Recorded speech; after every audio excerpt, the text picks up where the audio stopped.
Анаңнан сені тапқан, айналайын, күлім көз, оймақ ауыз, жазық маңдай деп, қыз портретін бейнелеген Гауһартас фильмінің экрандалуы туралы Дулат Исабеков былай деп еске алады.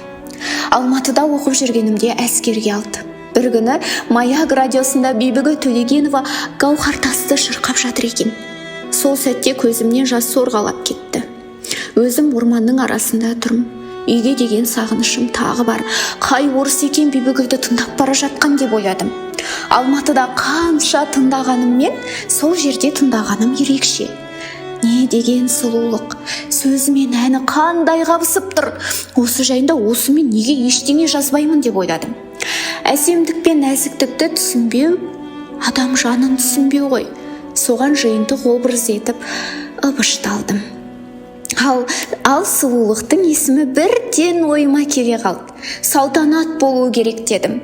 Хикаятты қарауда тұрып жаздым. Қазақ жігіттеріне оқып беріп едім. Аяқтадың ба деп құр соңымнан қалмай қойды. Дәптерді етіктің қонышына тығып жүріп, повесті бітірдім дейді.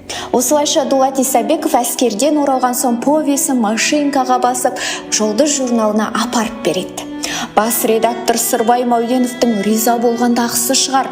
«Хәй, мына жігітпен мені таныстырыңдаршы», депті. Небәрі 24 жастағы жас жігіттің бұл повесін белгілі жазушылар мен өнер иелері жоғары бағалайды. Ақыры повест бойынша кино сценарий жазу тапсырылады. Сол кезеңде кино шығару оңай болмаған. Сценарий жарай ма, жарамай ма, соңғы нүктені Мәскеу қояды екен. Сәтті болғанда КСРО орталық комитетінің Қазақстанда қой санын 50 миллионға жеткізу керек деп ұрандатып жатқан тұсына сәйкес келіп, шопандар өмірінен алынған Гауһартас жарап кетіпті. Осылайша 1975 жылы кинорежиссер Шәріп Бейсенбаев осы Гауһартас шығармасының желісімен фильм түсіреді. Фильм жарты ғасыр өтсе де әлі экраннан түскен жоқ. Қалай ойлайсыз? Оның себебі неде?